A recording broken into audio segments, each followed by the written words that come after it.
Entonces, hemorragia de manera general, ¿seguro que estamos en esto? Sí.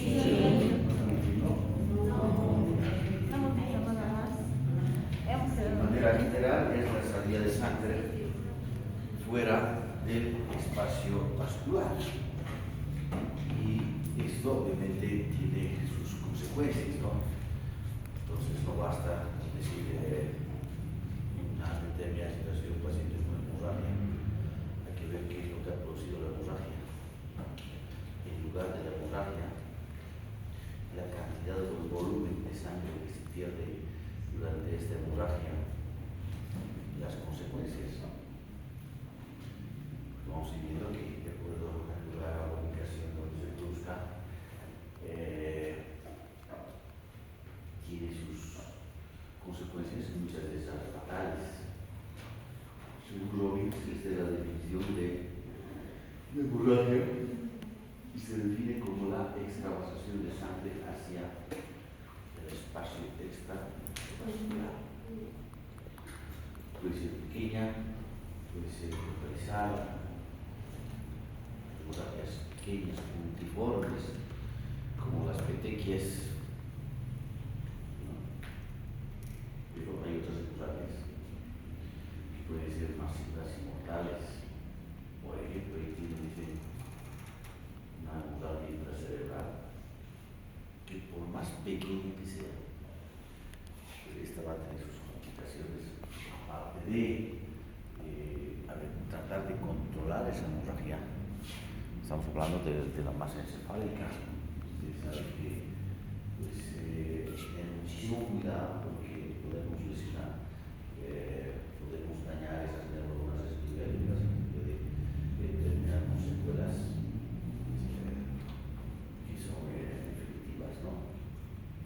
O puede incrementarse la presión intracraneal y eso va a tener también sus consecuencias, una ruptura de arteria pulmonar, una herida con arma blanca o arma de fuego a nivel del músculo cardíaco, una hemorragia. Por un lado, el acceso hasta el corazón, el volumen de sangre que se va a perder y la velocidad con la que se va a perder esa sangre prácticamente lo posiciona en una situación mortal.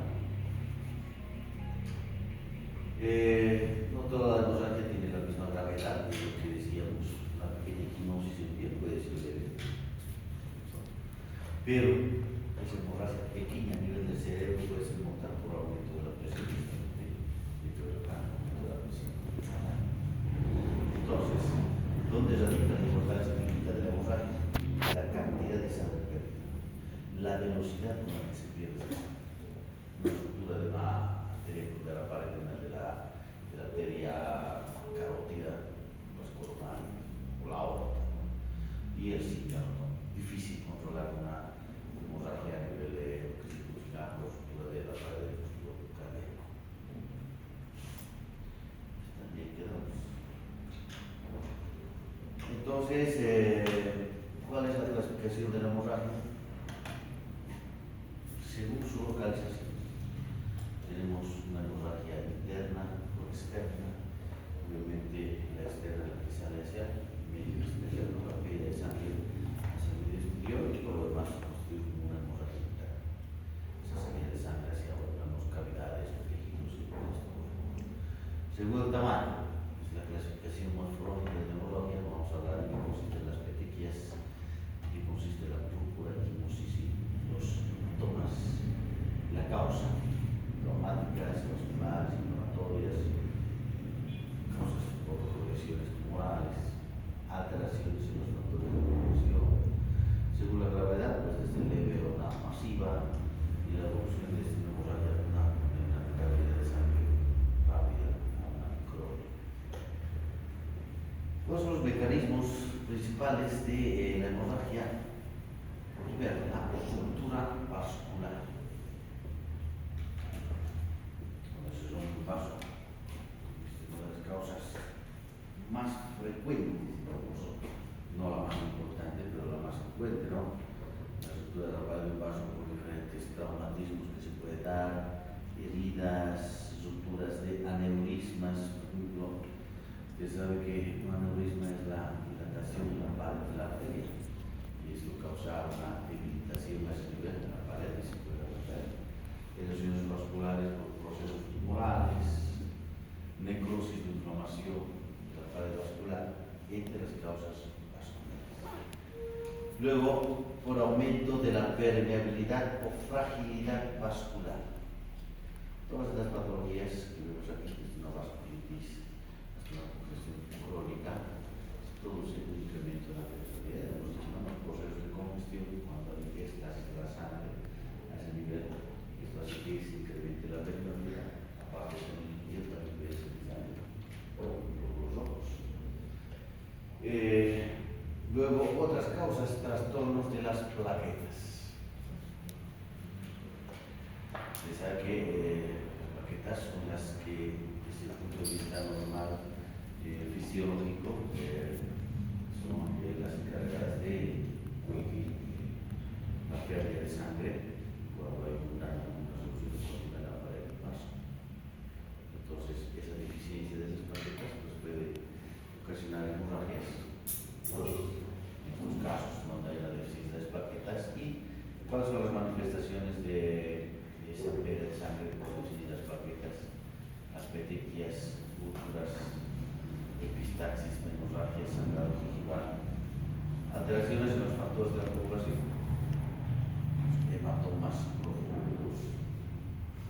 Hay que diferenciarlos muy bien de las equimosis. Son los términos que por ahí de cierta manera se sobreponen entre equimosis y hematoma, pero vamos a ver que hay algunas características que diferencian de uno de otro, no es lo mismo, pero sí estamos hablando de que sí es una pérdida de sangre, no es una hemorragia, pero que tiene sus particularidades, ¿no? Las hematosis, que justamente son acúmulos o sangre a nivel de las cavidades articulares por una alteración del factor de la coagulación, y nosotros vamos perdiendo sangre a ese nivel. ¿Cuál es la clasificación morfológica de la hemorragia? Acá está mostrando. Vamos a hablar acá de las petequias. Vamos a hablar de la púrpura, de la equimosis, de los hematomas, que justamente se diferencian por su forma de presentación. Por eso se conoce como una clasificación morfológica. ¿Qué son las petequias? Son pequeñas hemorragias multiformes menores a un milímetro. Cuando hablamos de esta clasificación morfológica de la innovación, a veces automáticamente la relacionamos directamente con la piedra, ¿sí? Por ejemplo, en este caso, las petequias se pueden presentar también a nivel de piel, a nivel de las mucosas o a nivel de las cerosas, ¿no?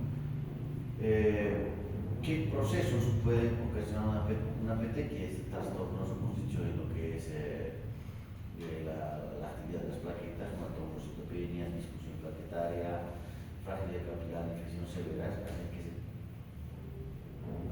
se den penes de sangre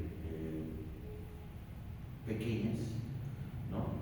Y que desde su dimensión se clasifican como petequias, ¿no?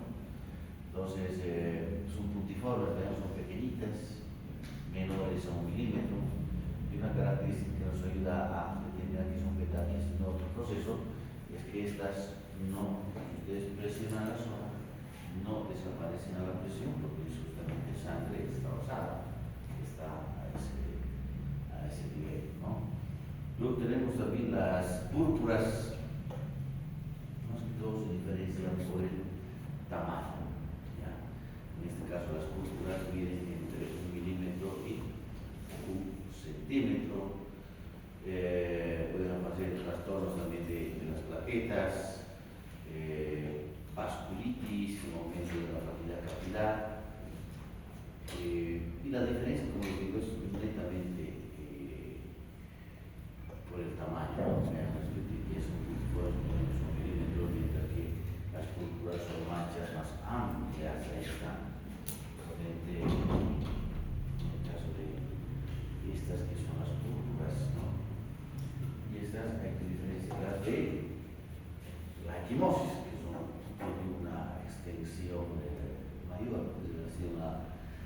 Estas que son las púrpuras. Equimosis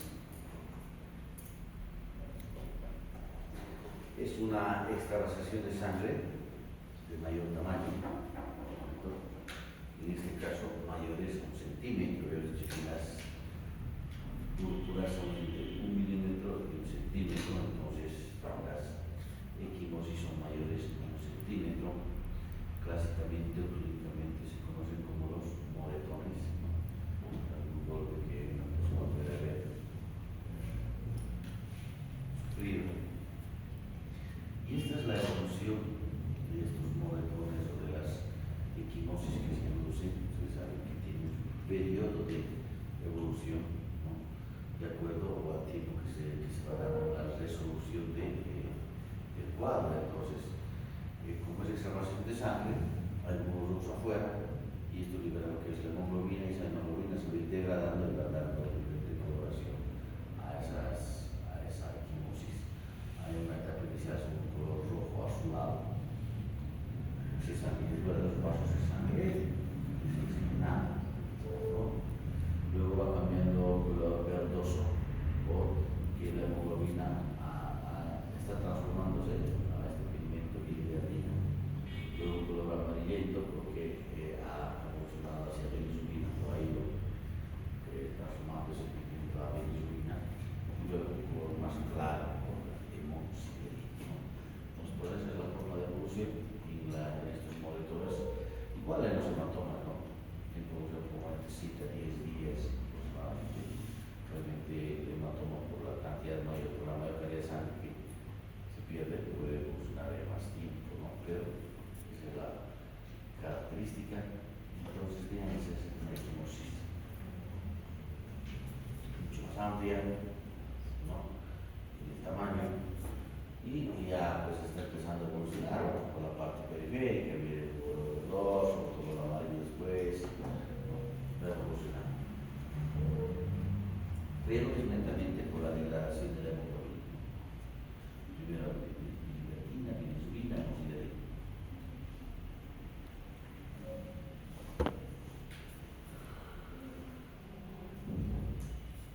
¿Y qué es el hematoma? Acumulación localizada de sangre del cuerpo. Entonces, ¿cuál es la diferencia con una equimosis? Casi estamos hablando de lo mismo. Primero, la equimosis realmente se da en tejidos más superficiales, en la parte más superficial, se han hablado de la piel. Y generalmente, pero no siempre,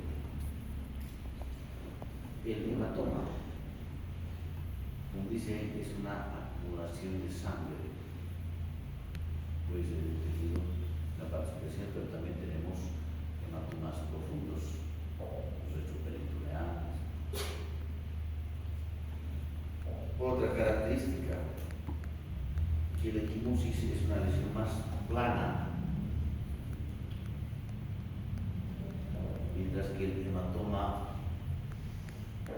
es una lesión más, o que produce un aumento de volumen en esa zona, justamente por esa acumulación localizada de sangre que se tiene. Estos hematomas se pueden presentar a nivel subcutáneo, a nivel del tejido muscular, región retroperitoneal, hay hematomas intracraneales, pueden estar por debajo, encima de la dura madre, pueden producir una compresión de zona encefálica, haciendo que se incremente la presión intracraneal. Sabemos que ese incremento de la presión intracraneal desencadena un edema. Entonces, pues, esos hematomas subdurales o epidurales, un hematoma pequeño puede resolverse, pero un grande puede comprimir estructuras vitales, como un tumor. Los tumores, ya sean benignos o malignos, van creciendo, van comprimiendo. El hematoma lo mismo. Es una extracción de sangre que ocupa un espacio y forma una masa. Entonces va aumentando el volumen a manera que se va produciendo, y esto pues puede producir, pero también compresión de estructuras, perdón, vecinas, ¿no? En este caso, por ejemplo, vean acá, toda esta zona es en esta tomografía, la parte de la hematoma capitular, que es la acumulación de sangre, como dice acá, entre el hueso y el cráneo, el hueso del cráneo de la madre. Entonces, vean cómo va este conflicto a la masa encefálica, va desplazando a esta masa encefálica, realmente eso hace que aumente la presión.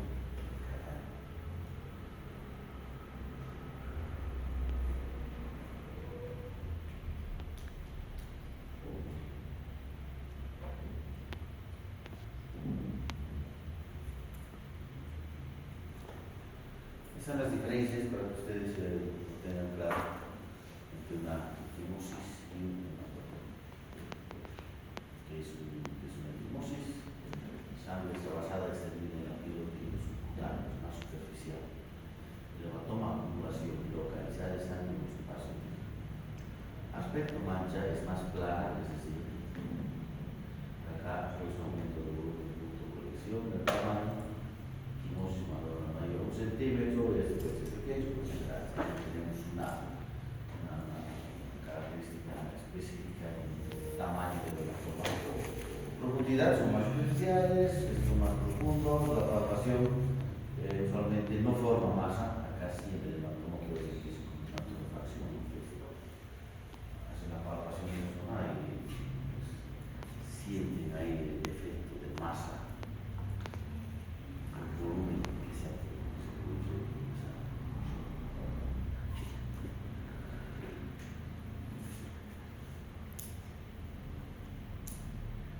El hematoma es una sangre acumulada en este poco espacio que contiene este concepto.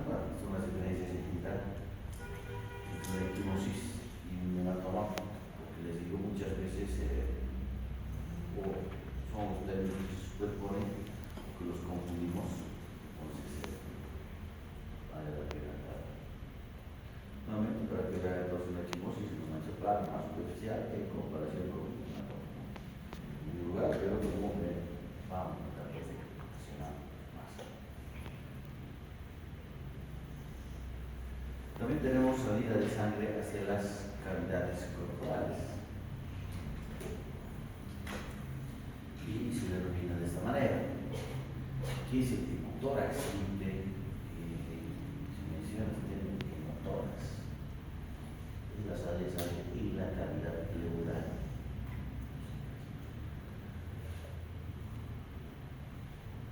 Esa es la denominación correcta, perdón, por lo que es un hemotórax. Sangre a nivel de la cavidad celular. Luego tenemos también hemopericardio, sangre en el espacio pericárdico. Hemoperitoneo a nivel de la cavidad peritoneal o las hematrosis, sangre en la cavidad, en las cavidades articulares. Consecuencias de la hemorragia. Es decir, depende del volumen de sangre que se pierde, de la velocidad con que se pierde esa sangre y del sitio de la hemorragia. Entonces tenemos en sitios críticos, por ejemplo, es una hemorragia pequeña que se grave, incluye el cerebro, pericardio, pulmón, dedo espinal, todas zonas así. Primero, como digo, zonas de difícil acceso. No te da el tiempo para poder actuar, ¿cierto? Y solucionar el cuadro. Yo tengo hasta ahora, recuerdo, porque estaba siendo internado, por ejemplo, en el hospital Jaime Mendoza, me tocó ser internado, y era un día domingo, y entré al turno a las 5 de la mañana. Y bueno, un ciudadano que había tenido una pelea callejera, sábado de la noche, ha llegado al hospital Jaime Mendoza. En la noche, sábado de la noche, ¿no? Una hemorragia. Bueno, que podía solucionar el día, pero lamentablemente, como se dice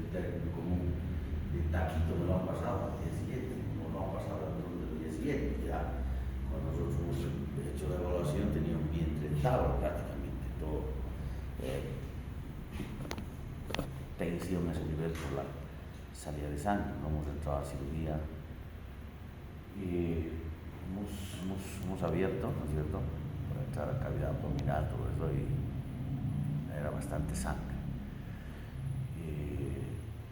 La herida había perforado lo que es primero vísceras, intestino delgado, había perforado lo que es estómago, había producido soluciones a nivel de hígado, todo esto.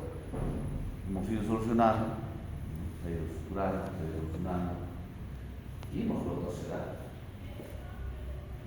Pero a medida que vamos poniendo los puntos de sutura, nuevamente sangre. Nuevamente hemos tenido que abrir, colocar todas las vísceras en la mesa de quirófano. Y al sacar las vísceras, como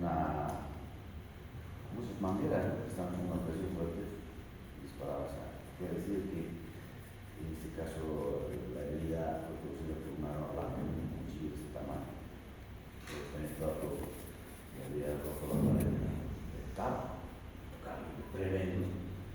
Pues salía muchísima sangre, no se podía controlar. Hemos tenido que llamar incluso al doctor Balda, que es el cirujano vascular, para que te ayude. Estábamos días de descanso domingo en su casa de campo, que les puedo imaginar cómo empezaba. Casi al mediodía, estábamos entonces a las 8 de la mañana, me quedó 12 también. Lamentablemente por la zona, la velocidad con la que salía la sangre, el volumen de sangre que se perdía, no ha podido tampoco dar solución. Lo que he hecho es ir a buscarlos ya. No se puede hacer nada más. Comunicar a los familiares, ¿no? Lamentablemente no se puede hacer nada más, que esa situación tenía que desenlace lamentablemente fatal. Entonces sí, y esas características macroscópicamente, características macroscópicas de la hemorragia, está como esas suturas, como los equimosis, los hematomas, se puede afectar con formación de coágulos, colecciones sanguíneas, infiltración hemorrágica del tejido, ¿no?, desde el punto de vista macroscópico. Pero si nosotros hablamos de las zonas macroscópicas, ¿no?, una masa encefálica que también tenía esta zona de hemorragia, que es extensa, ¿no?, va comprimiendo todo el país hacia adelante. Y esta zona que hay sangre succinada, que es una necrosis en el proceso evolutivo de esa hemorragia. Es una hemorragia a nivel intestinal, como se va acumulando la sangre a nivel de la luz del intestino, incluso formando coágulos grandes. Macroscópicamente se puede presentar así, pero ya la característica microscópica es sangre fuera de un espacio vascular, o sea, presencia de glóbulos rojos que van infiltrando la parte del tejido, ¿no?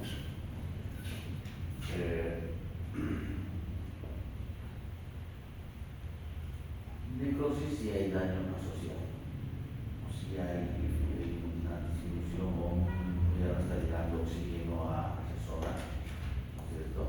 Y esos glóbulos rojos van a ser, pues, o llegan ahí justamente cuando ya hay un tipo de evolución considerable.